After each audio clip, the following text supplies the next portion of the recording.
You think of this race and it's like, well, you need to be such a good cyclist. Yes, but time off the bike also matters. If you're really good at, fixing up your bike, that's going to save you time. If you're really efficient in the grocery stores and can eat when you're on the bike, which you kind of try and do as much as possible, and that's going to save you time. If you can go off of 3 to 4 hours of sleep, that's going to save you a lot of time. Hello, and welcome to What It's Like To, the podcast that lets you walk in someone else's shoes and live vicariously through their unique experiences. I'm your host, former journalist Elizabeth Pearson Garr. And each episode, I'll be asking a new interviewee all the what, why, when, and wheres of how they do what they do. If they can do it, so can you. Join me on a little thought experiment. Imagine getting on a bicycle one morning along the Oregon coast and biking east for 8, 10, even 15 hours, and then getting up the next day and the next and the next to do it again for 21 days, all the way to the eastern shore of Virginia. But that's not all. Imagine doing this as part of a race called the Trans Am Bike Race with professional riders from all over the world when it's your very first bike race ever. This is the story of my guest today. Andrew Backer not only took on this challenge and finished, he also ended up as the first American to finish and in 6th place overall. Andrew, what an accomplishment. Welcome to my podcast. I'm so happy to have you here. Thank you. I'm glad to be here. First of all, congratulations. Second of all, why did you decide to do this? What inspired you to take on this incredible challenge? Yeah, so a few years ago, a certain event that happened to all of us was COVID. So I was home in Southern California, got sent home from college. And so I was home and not really doing much. And then started going on long rides. And my first ride that summer was maybe 28 miles and got back. And I was like, oh, what if I did a century? Nah, that'd be too far. But this was just for fun. I mean, you weren't a biker. You were an athlete maybe in high school and college, but you hadn't biked as a sport, right? This was all just for fun? Yeah, it was just for fun. Just a way to pass the time. I'd wake up around 6:45, 7 in the morning, go bike for 4 or 5 hours, and get back and see what else I was going to do to spend the days as we were all home in lockdown. And so started biking a lot during that summer and saw this documentary called Inspired to Ride. The route had been around since 1976 for the bicentennial. A group of people got together and said, what if we created a bike touring route across the states to kind of see the United States? And then in 2014, I believe it was, the first bike race started and ended up doing a documentary film as well, following the first year of the race running, Inspired to Ride. And I watched that and I was inspired. And I was like, I want to do this. I don't know when I'm going to do this, but I would love to do this. And what about it really got you? Was it the challenge of it, or was it, I want to see America this way? Or I just want to do something really different that most people don't do? Or could you even quantify what it was? Just the adventure of biking across the states sounded incredible. And also, I mean, to ride from coast to coast as well would just be such an incredible journey, but also an incredible accomplishment. Something that's like, well, if I love doing it, so might as well wake up every day and ride my bike and get somewhere, as opposed to kind of the usual bike rides of kind of going out and then coming back, or a loop or out and back. This would be an adventure. So we should probably kind of clarify what this is. Can you describe what it is? You have to carry all of your belongings with you. Yeah, this right? is You're not just going and staying in hotels. Exactly. Well, sometimes you are. I stayed at a lot more hotels and motels than I was expecting to beforehand, but it's self-supported ultra distance cycling. So self-supported meaning I can't get any support that would not be available to all riders. So it means like mom can't come along the road and give me a bag of cookies. If my uncle's along the route, I can't stop and stay at his house. I can only use anything that's commercially available to all riders. So that's the self-supported piece. Ultra distance is kind of quantified a couple different ways. One definition I've heard is any distance over 150 miles for cycling. But obviously this is going to be a multi-day event. There are some ultra distance races that are maybe one day, or kind of like 24 to 48 hour races. That would be anywhere from like 300 to maybe 700 miles. Whereas it's self-supported ultra distance cycling, but it's on a much larger scale.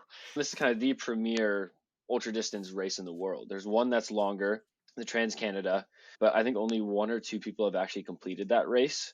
So this is kind of like the main one in the United States, at least. Wow.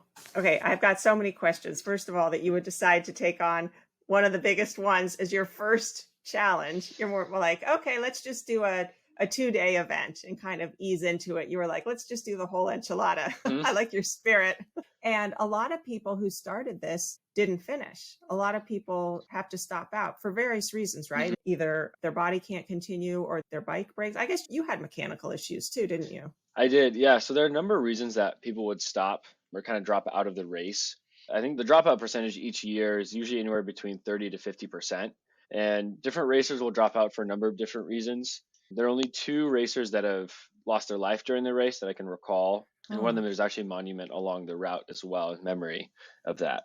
Because it is a dangerous route. I mean, this was created in 1976. The roads have changed since then, got a lot more busy with traffic, as well as the advent of cell phones, hmm. and people being distracted as they're driving. There are other racers that usually will drop out. Maybe they will get in a crash and they're just injured and so they can't continue. Certain mechanical issues where they're not able to get a repair, or it's not really feasible financially, or kind of depending on the resources in the area to get a repair done. A number of different reasons. There was one racer this year that kind of dropped out because he hit 2 days of massive thunderstorms. He was a racer from the UK. I have a wife and kids back home. It's not worth it, Hmm. and so there's a number of reasons that people would drop out, and recognizing too, it's a huge commitment that we're putting into this. So a lot of the racers are from different countries. There were 14 countries represented in this past year's Trans Am. And Wow. so you're traveling internationally. You're maybe having to apply for a visa of some sort. You're getting all of your equipment over, and then all the funds of doing the currency transfer and everything. There's a huge commitment. So to drop out is a pretty big deal. As far as mechanical issues that I had, I broke 6 spokes in my rear wheel, not all at once, luckily. Okay. But usually once one goes, then kind of the next one's going to go and the next one's going to go. And then also had an issue where the spoke nipple, which kind of keeps the tension, the head of it just ripped right off into the rim for no Ooh. apparent reason. So had a lot of issues with the rear wheel. And kind of once one goes, then you kind of need to redo the whole wheel, which I didn't have the time for during the race. So kind of just decided to band-aid it all the way along. And you did that yourself? Like, did you become kind of a bike mechanic before you started so you knew what to do? Sort of. There are some parts of it that I was able to fix myself. Kind of once I got the first spoke fixed, kind of watched how they did it and was like, okay, cool. I'm going to grab some extra spokes as well and another tool to kind of replace the spoke. Some of them I had to go to a bike shop off route. And sometimes the bike shops were right on route and it was like, okay, get to this town, just kind of take this little mini detour. Other times the bike shop was 13 miles off route, which happened in Oh my Kentucky. gosh. I was going, and even like 2 days before that day happened, was looking ahead, was like, oh, if I run into any trouble, there's not really a bike shop close to the route.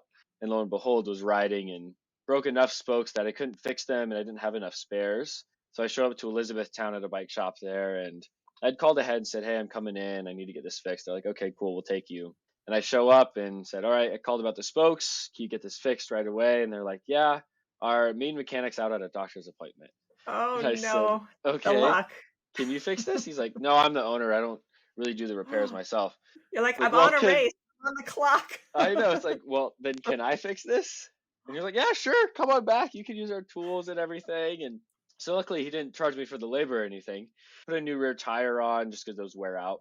I needed to get a new chain as well because that was stretched. And it's funny because as I was there were a bunch of people online that kind of follow across the states called dot watchers. They watch the dots going along, and there's a Facebook group for people who are doing the race and kind of people who follow the race each year. And within like half an hour of me getting to the bike shop, somebody sent a screenshot saying, where's AB? It's like he's off route. And somebody else is sending a screenshot saying, oh, he's at a bike shop. You should stop at the Dairy Queen next door on the way out. So there's really a Oh, community that kind of follows supportive. this across and supports too. And some of the people on the Facebook group, there's one gentleman out in Pueblo, Colorado, who opened it up to all riders, said, hey, Pueblo's not a really great place to camp. There are previous riders that have camped here and had items stolen overnight. So if you need a place to stay, reach out. I have a spare bedroom. I have a backyard. You can stay with me. I ended up staying Wow. with him, and he was super kind and opening it to all racers, and had other people that would kind of help out along the way, which is super cool, and kind of just capture every rider that came through. The riders, you're all on different, well, you're on the same path, but you're on a Hmm. different time journey, right? So you're Hmm. not there with a pack. because you start spreading out. So you're all alone, You right? are. And sometimes there are racers that you'll kind of be along similar pace with.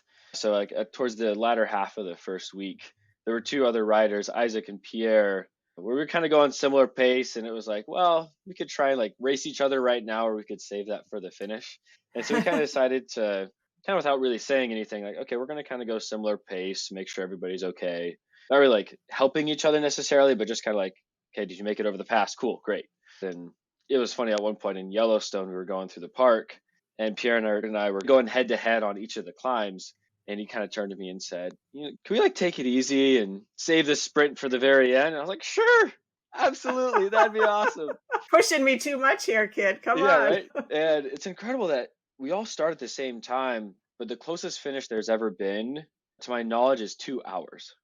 That's the closest Wow. it's ever been. There's never really been like a neck and neck sprint to the finish because there's so many different things that you're going through. How much you're going to be sacrificing sleep? Are you really fast on the bike and then kind of take your time resting, or do you just kind of keep going? You're not going super fast, but you're just spending a lot of time on the bike. What level of mechanical issues are you having? Are you having a lot of flat tires you're replacing? Did you snap a cable, which happened to me at one point Hmm. after getting that spoke repaired in Elizabethtown, kept going, and like within a few hours of that, snapped my rear derailleur cable, so I couldn't shift in the rear and was Wow. stuck riding basically at 2 speed through the hills of Kentucky, which was Oh very my frustrating goodness. for about 70 to 80 miles. And I eventually got to a repair shop and was able to get that repaired. But kind of different mechanical issues, those are slow you down. So it really depends, and there's not really a lot of riders that go together. Since this was your first ride, did you know how to kind of pace yourself? Like you mentioned, it's up to you how much to sleep, how much to race every day. How did you know how to kind of program your ride? You didn't have any experience to fall back on. No, I didn't. And I mean, some of the training ahead of time was helpful just to see, okay, what is it like to do 100 miles? What is it like to do 200 miles? And I did one weekend where I rode 100 miles and then did 100 miles the very next day. And so that was kind of helpful to get a gauge, but you can't really get a gauge for what day after day for a few weeks will be. And so kind of as I was going into it and training ahead of time, kind of looked at the first week as that's kind of the last piece of training. Since it's such a long race, my training can kind of bleed into that first week where I'm figuring out what nutrition looks like more, what will sleep look like, kind of what all these different pieces look like. About Yeah, how many miles did you do a day?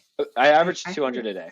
Unbelievable. Yeah, my longest day was the first day, 251 miles. And my shortest day was 110 miles, the day that I had to get the cable replaced.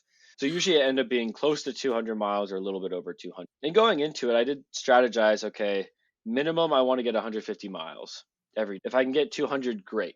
Anything beyond that, it's asking myself, do I feel comfortable to keep going? Will this hurt me the next day?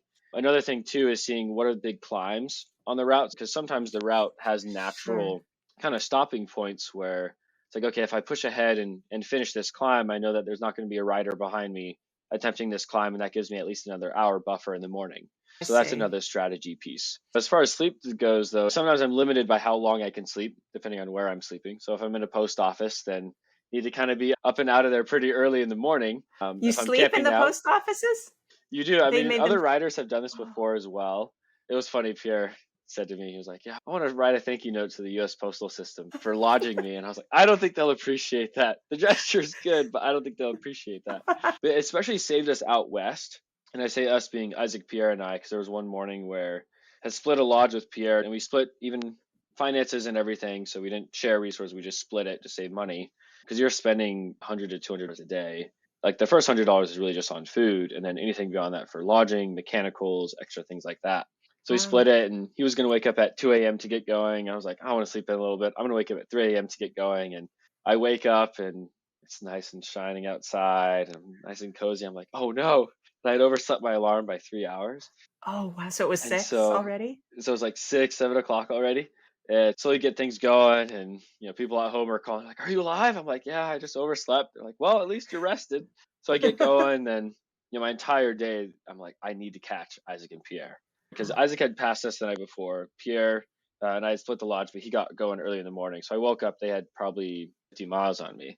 So the whole day was, I'm going to catch them. And by 2 a.m. the next morning, I caught them on the descent from a climb. We rolled into Wisdom, Montana, and we're at least, I think it was like feet of elevation or so. It's like, well, it's cold. We can't really sleep outside. So we rolled through the post office and go to open it, and it's unlocked, so people can come and get their mail. So we roll right in and set up shop and nap for 2.5, 3 hours, and then get up and just keep going. Wow. And Wait, other so had riders he do this gone too. for nearly 24 hours then? Because he'd gotten up at 2 or 3 in the morning and he kept riding till He kept 2 riding a.m.? till 2 a.m. Well, yeah, and he had been going for a long time. Yep.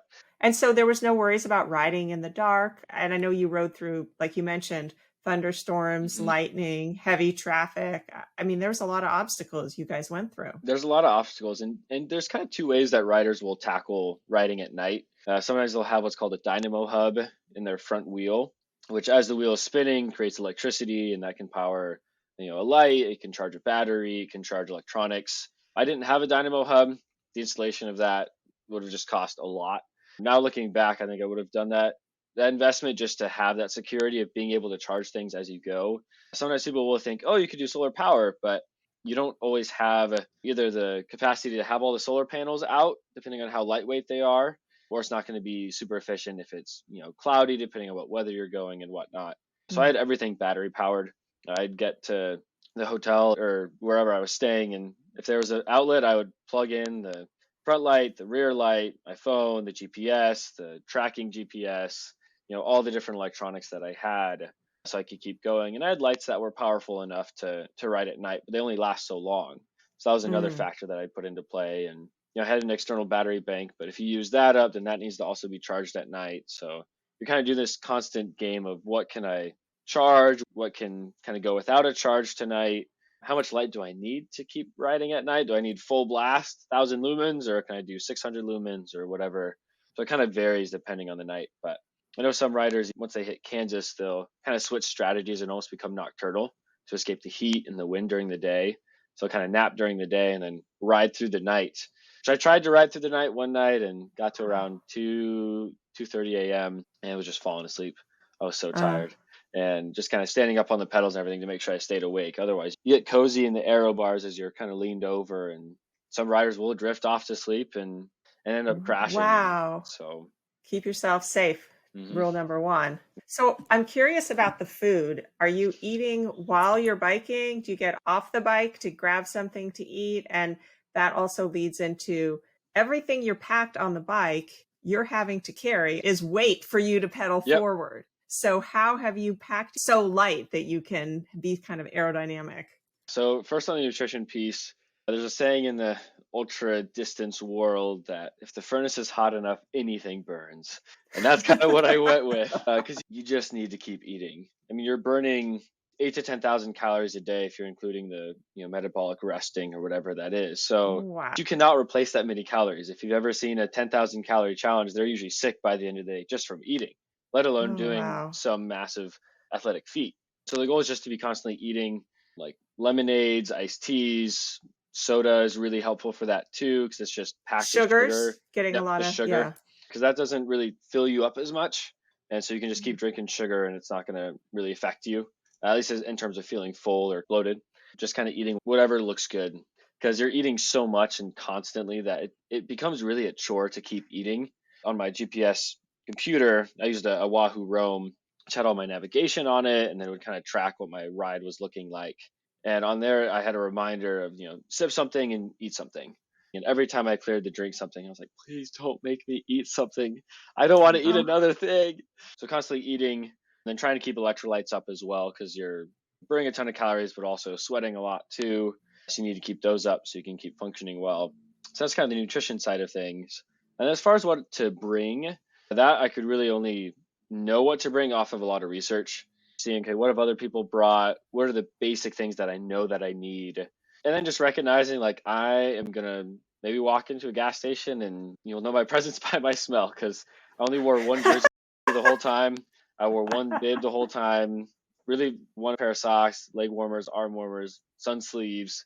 Like, didn't really bring a lot of extras because that's just extra weight that you have to carry on top of everything else. I had all my kit without food and without water was around 45, 50 pounds, including the bike itself, which is pretty lightweight. There are other riders that hit wow. it even lighter. So you would just pack small, lightweight food because the water's heavy. The So water's the food heavy. had to be light. The food had to be light, and the food, it's not really like getting everything ahead of time. You're constantly restocking at gas stations, at convenience stores, which obviously are more expensive than like say Walmart in town, but a convenience store I can get around in 20 steps. Walmart takes half an hour to get around the whole thing. And they also don't sell, everything in single packs. So convenience store is really a lot easier. I could get 3 different flavors of Cliff Bars as opposed to having to buy 6 at Walmart per se. So convenience stores are really the main go-to, which means you're not really having a lot of fresh food. The best meal that I had was I stayed at this bed and breakfast place in Kentucky, and I called ahead. I was like, "Do you still do breakfast?" And she's like, "No, I don't do food anymore." I'm like, "Okay, bummer." Oh, I get there that night, and she's like, "Well, have you eaten anything?" I'm like, "Well, I stopped in town for like a pizza and a Coke or whatever it was." She's like, "Well, I could fix you something." I'm like, "I'll take whatever you'll give me. I'm not picky." because she And knew what you were doing. it's because she knew what She I knew was you were doing, riding. and she Yeah. had kept that place open really for the cyclists that would come through because there's really not a lot kind of in that area of Kentucky to stay at. And so she comes back and she fixed me 2 meatloaf sandwiches, so just like meatloaf on white bread, some sliced tomatoes, fried apples, and fresh coleslaw. It was just amazing. Wow. It was the best meal I ate. A meal you'll always remember. Oh yeah. And I only did 110 miles that day, maybe 90 of which were en route because that was the day that I had to get the cable fixed that morning. But I was sitting there eating and I was like, that's fine. I'm going to get up and ride tomorrow. But right now I'm being well fed. I have a place to sleep, got a shower, and she even did a load of laundry for me as well, which was awesome. Oh, So I asked her, I was like, what a do you sweet do woman. laundry at all? Little angels across America for Oh, you. absolutely. And there were many. There was one in Pueblo. It's around probably 11:30 at night.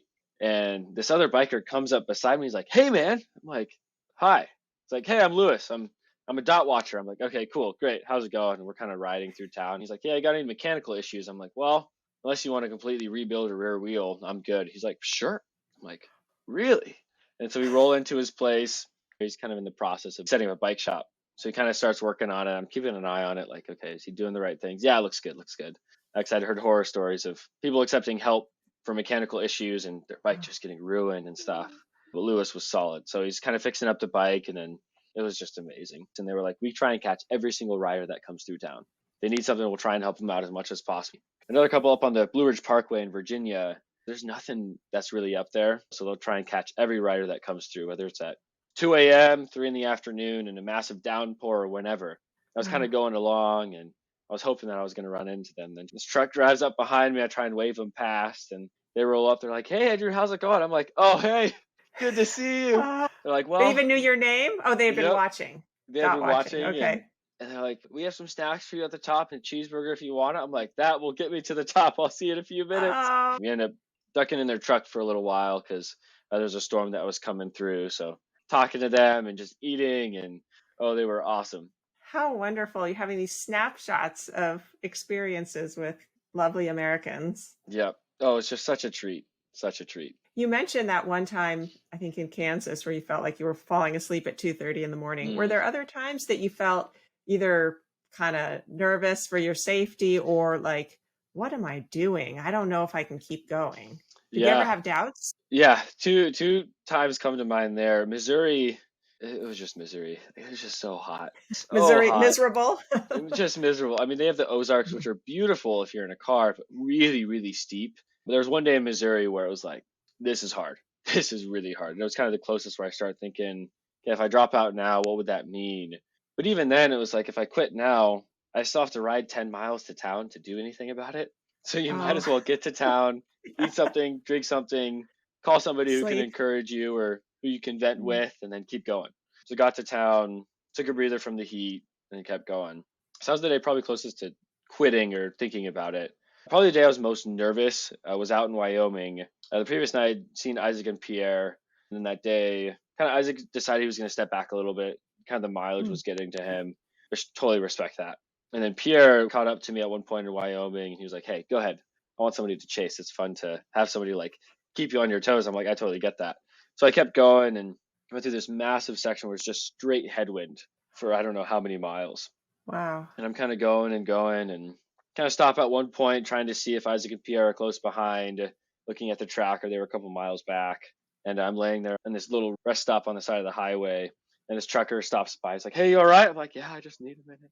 And then another family stops by. They're like, hey, are you doing the Trans Am? I'm like, yep. So I talk to them for a little while and I keep going. I'm looking at my map and I'm about to make a right turn that will give me a little bit of a tailwind. So I'm like, okay, I just need to get to the right turn. And the storm's starting to come to me. And I'm like, I can see the lightning. I'm hearing the thunder. It's like, okay, we're still safe right now. And then it starts raining a little bit and then it starts hailing on me. Oh, And wow. hail on a bike hurts a lot. Sure. So I had pea-sized hail and I didn't get the worst of it. I think there were some riders ahead of me that had golf ball-sized hail at one point. But still, even just a little bit of hail was not feeling great. So I kind of stop at one point because it's kind of dangerous to ride on the road too because it's starting to cloud up the road and whatnot. Ah. So I put my bike up against the fence and I'm like trying to duck behind it, waiting for the storm to pass. So the storm eventually passes. I keep going down. As I'm rolling into the gas station, another spoke snapped. I'm like, oh goodness, this rear wheel. Got something to eat. I'm trying to figure out the weather and whatnot. The storm is still kind of coming through and it looks like there's going to be a clearing. But I'm still waiting there and I see this ambulance going the way that I came from. I'm just thinking, no. Did Isaac and Pierre get trapped in this? Oh no. So I'm trying to figure out where they are, where I am. I'm like, I can't really think about them right now. I just need to go. Because I had a 2-hour weather window from Muddy Gap to Rawlins, Wyoming. It was 42 miles. I'm like, I just need to go because otherwise I'm going to be caught here. There was no place to stay. I'd be camping outside, get soaked. So I decided to go for it. And I can ride fast. Can't do 21 miles an hour fast, but I can ride fast. So I'm like, I just need to go for it. So I'm kind of going. This is kind of like late afternoon. And it's kind of little, rolling hills, and it's just flat. I can see the final climb ahead of me. And then to my right, I can see the storm coming. I need to get straight ahead of me before the storm to the right arrives right in front of me. So I'm going and I'm going, and eventually the storm hits, and I'm at the base of the climb. There's nowhere here to shelter. Wyoming is really not super populated, very, very spread out. I just need to go for it. So I get up to climb, took about 25, 30 minutes. I get up and I'm like, okay, I just need to go downhill now and it's going to be great. But I get up and I'm just in the thick of this rainstorm. And luckily it wasn't too bad, the rain or anything, and the lightning kind of subsided. But at this point it's pitch black. I can see only by my headlights. Wow. And my headlights, once they get to about 5 to 10 minutes left, they flash every 30 seconds. And so I'm like, okay, my batteries are about to die on this too. Oh, Andrew. I just keep going and I just keep going. Your poor parents, if they'd known. Even up the pass, I'm going, Lord, you tell every lightning bolt where it should go. Keep them away from me, please. And just pleading and going and going and going. And eventually get down into Rawlins. I'm like, I'm definitely staying in a motel tonight because I need to fix the spoke that I'd snapped just a few hours before. I need to get warm, need to have a shower. I stop at a McDonald's and just eat a ton and end up calling home. I'm like, you would not believe what I just went through. I got through it. But I got through it, exactly. So that was probably the most intense moment. And there was a moment in Kansas as well where I was riding and I knew that weather was coming. So I paused at one point to put on a rain vest. It was too hot to have a rain jacket on. And it was midday, so I knew I'd dry off by the end of the day, or at least just decide I'd have to find a motel. And I stop, and this car is driving up. They're like, hey, are you doing all right? I'm like, yeah, just getting ready for the weather. They're like, yeah, rain's coming. I'm like, yeah, is there any thunder, though? And they're like, oh, no, you'll be fine. I'm like, great, cool, thanks. So I get going, and sure enough, the rain starts coming a little bit heavier, and a little bit heavier, and eventually gets to the point where I can see 10, 15 yards in front of me. That's how much water was coming down. And so I'm going and go through this massive storm, just sheets and sheets of rain. And it kind of clears up and I keep going, and my mom calls and she's like, hey, there's some storms around you, by the way. I'm like, oh, you mean the one I just went through? She's like, oh, you all right? I'm like, yep, I'm great, thanks. I just wanted to circle back on the ambulance in Wyoming. That was not for your friends, I hope. It was not. No, it was not. They were fine. Okay, good. But yeah, the storm in Kansas was going and caught up to the guy in front of me, Aiden, who's from the UK. He finished 4th. So I caught up to him and we were riding together a little bit. We rode side by side and he kind of pressed on. I decided to sleep that night. But saw him and then passed him, and so was in 4th for a little while. And then a little bit after that is when the spoke happened in Kentucky and then the cable snapped, which is when I lost 4th place to Aiden and then 5th place to a rider named Zaki, who's from Indonesia, who just had an incredible race. Once he hit Kansas, he just flew. So I wanted to fight for 5th place, but oh well. But I'd like to mention that those are professional riders who have done many of these bike races. Some of them are. Aiden had done the Transcontinental race, which is kind of like the first ultra distance race, to my knowledge at least, that runs over in Europe. But Zaki, he had done, I want to say like a 1,500 kilometer race somewhere in Indonesia before. But other than that, this was his first big race and first time to the United States as well, to my knowledge. It's incredible what people can go through. And you think of this race and it's like, well, you need to be such a good cyclist. And it's like, yes, but time off the bike also matters. Because since there's no checkpoints, If you're really good at, fixing up your bike, that's going to save you time. If you're really efficient in the grocery stores and can eat when you're on the bike, which you kind of try and do as much as possible, and that's going to save you time. If you can go off of 3 to 4 hours of sleep, that's going to save you a lot of time. So time on the Yeah. bike is really important, but time off the bike is also really important. There's a previous racer in an interview, he said, you lose the race in the gas station. When you walk into the gas station and you don't know what you're going to get, you just waste half an hour, 45 minutes to an hour. That's 5 miles that I could have just done. That's 10 miles that I could have just done. And with how many times you're stopping at the gas station, that's a day that I could have finished That's a earlier, day maybe. of racing. Yeah. So time on the bike is important. You don't need to be the best rider. You just need to keep going. You just need to keep going. But Isaac, at one point, he was riding and he woke up every morning and he was like, this is miserable. I don't want to keep going, but I'm not going to quit until I get to this town. And then you get to that town and say, I'm not going to quit until this town. And that's how we got to the end of the race. Some people finish in Yorktown at the monument and they're like, oh, yes, this was incredible. I loved it. And some people are like Isaac and say, that sucked. That was not fun at all. It's type 2 fun. It's like in the moment it's hard, but afterwards it's like, okay, yeah, that was cool. I'm glad I did it. I don't know if I'd do it again, though. Which kind are you? All of it. I don't know. I loved it. Every day I got to wake up and ride my bike, which was such a treat. Just something that I love to do, and listen to music, listen to podcasts or sermons. I wanted to ask what you did. I mean, some of those days were really dramatic and you had to be super focused, it sounded like. But what about those long stretches where either it was flat or maybe it was a little hilly, but how did you entertain yourself? So podcasts, sermons, music? Yeah, a couple different things.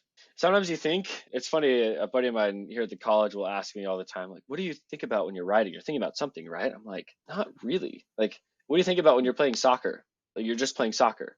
So that's kind of what it is with biking. And there are moments where, yeah, I can maybe think through something or spend time in prayer. But there are other moments where it's like, I just kind of need something to distract me.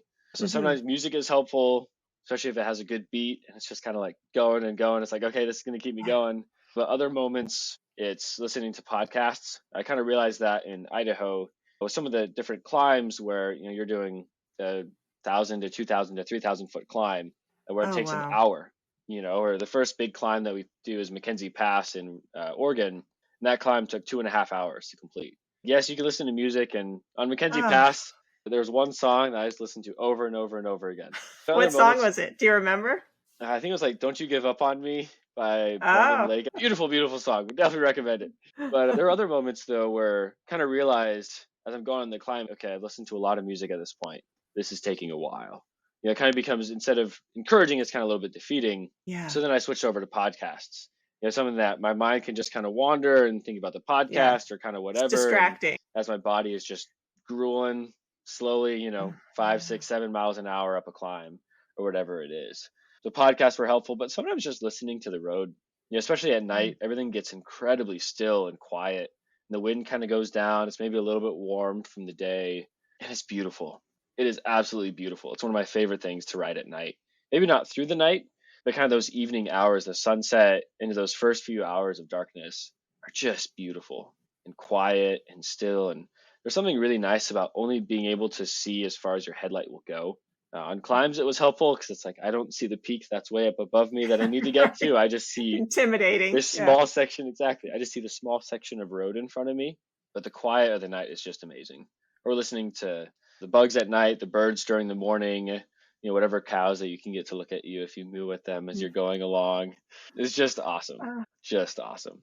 How did your body feel? How did you train other than the long rides? Were there other things? And did your body hold up pretty well? I mean, you're 23, right? So you're different than the guy in his mid 50s who probably trains differently. Yep. But did you have to, stretch a lot in the evenings, or how did you deal with it?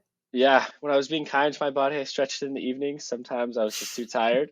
But it's amazing what the body can do when it is faced with a challenge. What the 23-year-old body can do. What a 23-year-old body, maybe. But no, it's incredible that, yes, you wake up a little bit sore, but you're not sprinting and going super hard and tearing all those muscle fibers. You're just going.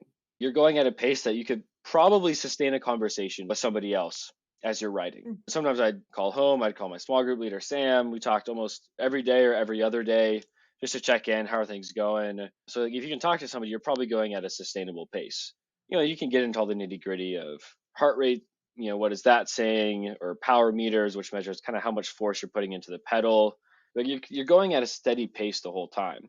And so training wise, it was in long rides just to feel what it's like to spend 8, 10, 12 hours in the saddle. But then other than that, during the week, I was still doing grad school and work and everything. And so during the week, it'd just be go out and do 20 miles in an hour. Just go really fast and hard and try and shred all those muscle fibers so they rebuild stronger. And then once the race started, that training bled into the first week, like we talked about earlier. And then seeing that as long as you're just trying to keep up nutrition as much as possible and giving your body a lot of protein at night so that it can have the materials to rebuild with, and that kind of helps the next morning. And usually those first few miles in the morning are kind of a warm up and getting into things again that you can just keep going. The bigger things that start to get challenging is just the mental exhaustion, especially without sleep. Making sure you're sleeping is important, but stretching, eating, having a lot of protein at night. You can't really have protein during the day as much. It just kind of blocks up your gut. It takes a lot of blood to digest that. So it's a lot of carbs during the day, but protein at night. But then for the mental game, it's seeing what small wins can you have. Usually like right after lunch was the hardest time for me. That like 2 to 5 o'clock time, because you kind of get like the sleepiness from eating food at lunch, and it's kind of mid sun, like the sun's just bright up in the sky and super hot. Yeah, it's hot. And a lot of wind at that time as well. And you probably have anywhere from 60 to 100 miles to go. So the day's only really just beginning, it feels like. So that was usually the toughest time for me, that it's like between that time, I can't quit. I'm not allowed to quit between 2 and 5 o'clock. Maybe afterwards, maybe before, but every day I knew that that was going to be the hardest time for me. That's the mental game kicking That's in. the mental game. I kind of figured that out during that first week, where I was like, I already didn't like mid-afternoon. It's just not my favorite time of day. So I knew that that was going to be the toughest time, but it's that mental piece of knowing that challenge is coming. I'm already starting to feel a little bit off or whatever it is. Okay, what music can I listen to? Who can I call? Sometimes that was helpful, especially when the cable snapped. It was like, okay, I'm going to call Matt, who was one of the dot watchers in Colorado. I'm like, I'm just going to tell him a story because I need to tell somebody this story. Calling another buddy from grad school, and we just talk. Sometimes that would pass the time. It's just those small wins and knowing who are those people that you can call. And they'll be like, all right, anything else? Great, we'll keep going. You're doing awesome. And who are those people that great. can really care for you. The right people to boost you, to give you what you need at that time. Yep. And that came from family, from friends, even just text messages every once in a while. And somebody would text me, it's like, hey, I've been thinking about you. You're doing awesome. Keep it up. And it's like, oh, cool. Called themselves backer trackers. So back is my last name. So they're like, oh, we're backer trackers. And the race finished. They're like, well, what are we going to do now? We've been following you day in, day out every day. 3 weeks. Well, I have to ask, just from the person's perspective, a lot of people can't bike for very long because their rear ends start hurting. How do you deal with that for mile after mile, day after day? So sometimes people do a bib or a short. So a bib kind of looks like overalls. Oh, yeah. And then it has like a specific padding. pad. Yep. So there's a specific pad that is kind of designed to fit your anatomy in the saddle and everything and make sure everything's working good. And usually people use some sort of like chamois cream or a butter, something to just kind of keep friction down. And aside from those two things, really the biggest thing is like making sure that the fit is good, that the bib feels good, that the saddle feels good, that the combination feels good as well. Because you're spending, at least 12, 13, 14 hours a day in the saddle. The longest day I had riding was 15 hours. The second longest was 14. So it's like you need to be comfortable. Taking breaks as well, either time off of the bike or if you're riding and it's kind of flat for a while, like through Kansas or the Midwestern parts, it's usually you're not really standing a lot. Usually you're standing on the bike and pedaling when you're climbing or if you're sprinting, but you're not really doing a lot of sprinting because it's a 4,000-mile bike race. But there's a fair amount of climbing. So standing up kind of helps give a break.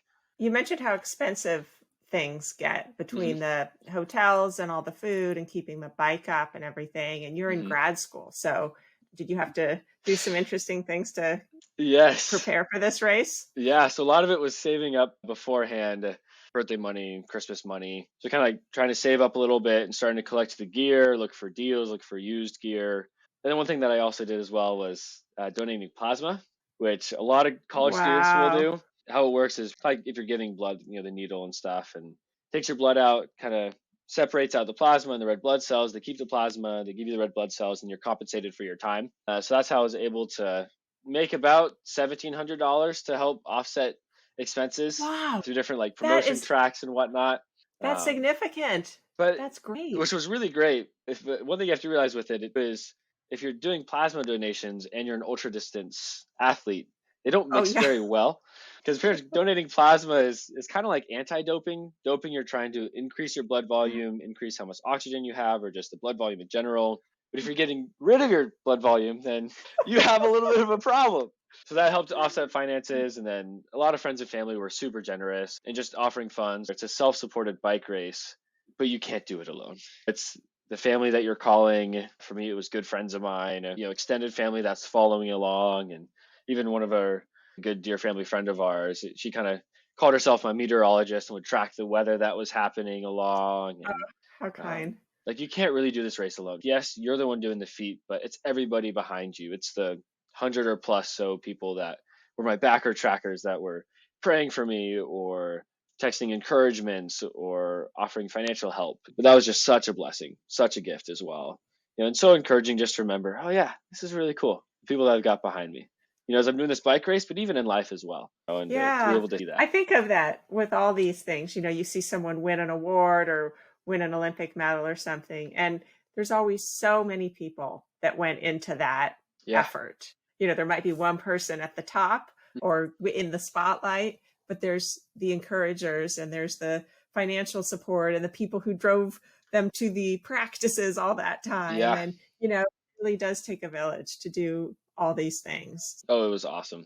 I'd love to get inside your head that final day when you knew the finish line was almost in sight. How did that feel? And then how did it feel to actually cross the finish line in Virginia? So I got to Virginia on probably what day, 18 or 19 or something. And Virginia, once I crossed the state line, I couldn't help but grin for the next like 20 minutes, because I was like, I'm actually in Virginia. Like, this is the last state of 10. Yeah. Like, you're And still I know I'm going to make it. exactly, At that point, there's and no stopping you. exactly. So I'm going along, and you kind of go through the different days. The route crossed a train crossing, and sitting there waiting for the train to finish passing, and this car rolls up ringing a cowbell. And I look up, and my mom and dad had flown out to surprise me. And I didn't know they were going to do that at all. I didn't know that at all. Oh. My dad was there at the beginning of the race. My mom met me in Colorado, but they flew out and surprised me at the very end, which was such a treat. Like, that was just so cool. So I'm going. I slept at the church that night, and then I kind of got up the next morning. I was like, okay, today's the day that I'm going to finish. I have like 112 miles or whatever it was. I stopped twice, once to get a Sprite, and then the second time to talk to one of the dot watchers who had like some Coke and stuff. So the last day was really on just soda, I think, but kept going, and then eventually got on the Blue Ridge Parkway, and the miles are just ticking down. And it's like the last 10 miles, and then 8 miles, and then 7 miles. Wow. And when I get to mile 7, this car rolls up past me, and there's a sign saying, "It's Cousin Annie." And one of my cousins who lives up in DC, I drove down with her husband and a friend of hers to see me on the finish. So they got a little video of me doing the last few miles there. And the whole time I'm just saying, this is surreal. This is surreal. Yeah. It's crazy that this is happening. So I'm kind of going, you follow the route, and then you have to turn up this one hill. You turn, and there's the monument, and there's the finish. You start hearing all the cowbells. It's like, I'm close. I'm almost there. So I go up, and mom and dad are there, and a ton of people as well. The kind of monument angels, they call themselves, that just kind of welcome all the riders as they come in. They try to have somebody there for every rider that finishes, recognizing that a lot of riders aren't able to have family visit because they're from overseas. So they welcome them in and take them to the hostel nearby and take them out to dinner afterwards, get to the grocery store, whatever they need. Oh, that's so Mom nice. and dad were there. So go up, get to the monument, did one lap around the monument as kind of the final victory, and then kind of just sat down, and it's like, that's it? Really? I can keep going, because you got so much adrenaline or endorphins or just, all the happy chemicals going on in your brain, and just so excited. Wow. Funny that you felt like you could keep going, though, after all those 4,265 miles or something, and you could keep going. Well, I know it was midday as well, so it was like, well, there's still daylight. Yeah. And so I got to see some of the other riders had finished before me, and then stuck around a few days in Yorktown to see Isaac and Pierre finish. Isaac finished the next day, and then Pierre, I think like 2 days later or so, which was really sweet to see them again. And it's like, hey, we made it. You made it, man. Congratulations. Wow. After even like those few short days of riding together, you go through something like that, and it just kind of bonds you in a certain way. It was such an intense experience. Oh, yeah. You had to know somebody that also went through what you went through, and kind of similar storms as well. What did you want to do after you finished? Did you want to sleep, or did you want to eat, or did you want to just chat with people you knew? Shower, eat, and just talk to people that were there. talk to mom and dad, and be in Yorktown and recognize, oh wow, this is done, which still just doesn't hit. Like even the other night, I was looking through photos from it, and it's like, wow, this actually happened. Like that's just wild. Like truly, Can just I so awesome reframe to look it? back at. Andrew, I want to reframe it. It didn't happen. You did it. Yeah. It didn't happen to you. You made it happen. Yep. And by the help of so many people and many people who prayed for me day in, day out, such a blessing. Do you have it in you to do more rides like this? I think so. I mean, the day after I finished, it's like I'm just gonna take a minute and breathe. But then the next day, I was making notes of what I'd do differently next time, what strategy, what gear I'd bring, what I wouldn't bring. Well, it's just fantastic. I love that you did it and that you leaned into a passion and took it on, and you got so much from it. Thank you. Yeah, it was such a treat. Thank you so much, Andrew. It's so fun to talk to you, hear about all this. Absolutely. Thanks for having me on the podcast. I'm pretty certain I won't ever bike across the country, especially through rain and windstorms. So my huge thanks to Andrew Backer for sharing what it's really like to do that. Here are some of my takeaways from our conversation. Number 1, be open to new ideas and new adventures. One documentary film triggered this idea in Andrew's head and set him on a course that changed his life. 2, things will go wrong. Things will break. Rather than fume and get frustrated, figure out how to fix the problem or find people who can help you. 3, if you need a dose of perspective, remember how much Andrew appreciated these simple things: a home-cooked meal, a shower, a bed to sleep in, freshly washed clothes. And think how giving those simple things to someone else could make them feel. 4, if you're in the midst of something challenging and you're thinking of quitting, take a pause, call someone who can encourage you or listen to you vent, and move forward. 5, know who to call or text when you need a pick-me-up or when you think they might need one. And finally, number 6, sometimes it's helpful not to be able to see all the way to the peak of the literal or metaphorical hill you're climbing. It may be too intimidating. Just focus on the few feet in front of you. And here's a bonus direct quote from Andrew that I just love. You don't need to be the best rider. You just need to keep going. Big thanks to the delightful and very impressive Andrew Backer for sharing his journey with me. If you'd like to learn more about Andrew, check out the show notes for this episode. By the way, he's in the process of writing a book about his experience on the Trans Am bike race. If you want to hear more stories of people who have tackled amazing physical feats, listen to episode 49 with Cal Courier, who set a world record when he sailed solo across the Atlantic Ocean at age 16. And episode 11, when Jeff Gottfers shared about summiting Mount Everest. You can find all of our past episode at whatitslike2.net. If you haven't already subscribed to this podcast, please do, and please tell a few friends about it too. I'm Elizabeth Pearson Garr. Thanks for being curious about what it's like.